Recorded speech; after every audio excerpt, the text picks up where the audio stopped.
Hello everyone, this is Bonnie from Bonnie Carolee Makes Cards. This tutorial features the beautiful Southern Magnolia from Spellbinder's Victorian collection. To see how this flower has been incorporated into projects, visit Spellbinder's blog. The number of die cuts required to make this flower are clearly indicated on the dies. All of the coloring will be done with blender brushes and distress oxide inks, quick and easy. The carpels and the 6 die cuts that will form the stamens will be colored both front and back with squeeze lemonade. Mowed lawn is being applied to the leaves a little darker at the base of the leaf and then lightening up on the pressure to create a gradient. The main part of the flower will be comprised of 2 large petal layers and a smaller one. These have been die cut from cream cardstock and are being given just a blush of pink at the base of each flower petal with spun sugar. In no time at all, the coloring's complete. The flowers will be shaped using tools from Susan's Garden Ultimate Toolkit. I'm using the smallest loop tool to add texture and shape to each of the flower petals. The die cuts are right side up. The tool is worked from the outside edge of the petal towards the center. Although I'm not applying a lot of pressure, I do go back and forth a number of times to loosen up those paper fibers. The petals will have a pretty cup shape.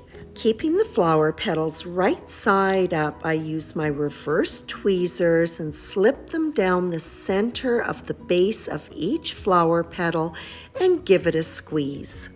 The shaping for this layer of petals is finished up by taking a medium-sized ball tool and depressing it in the center. This shaping process is followed for the 2 large petal layers and the smaller one. The 6 stamen layers are depressed in the center with the smallest ball tool. The flower center will be put together first so it has time to dry before I add it into the center of the flower. The layers are offset from one another and depressed after each one is added in. This next die cut has a little handle which I'll grab with my reverse tweezers, and then I'll twist it around and add some glue right at the end and then slip it off.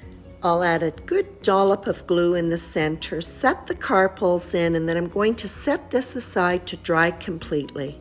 The main part of the flower is put together quickly. The 2 large petal layers are put together, offsetting the petals and then depressing them.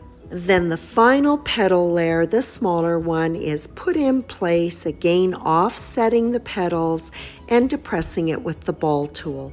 After the carpels and stamens are in place and everything is dry, I'll finish up with just a little bit of hand shaping. On to the leaves. I'm working on my leaf mat with my leaves facing upwards, and I'm drawing in the main vein with the small ball tool, and then I'll fold it downwards. The center of the leaves is highlighted with a yellow gelato. Reverse tweezers is used to grab the base of the leaf. The leaf is turned right side down onto the molding mat, and a ball tool is used to add some shape around the tip of the leaf. A grouping of the leaves are adhered together before they are attached to the base of the flower.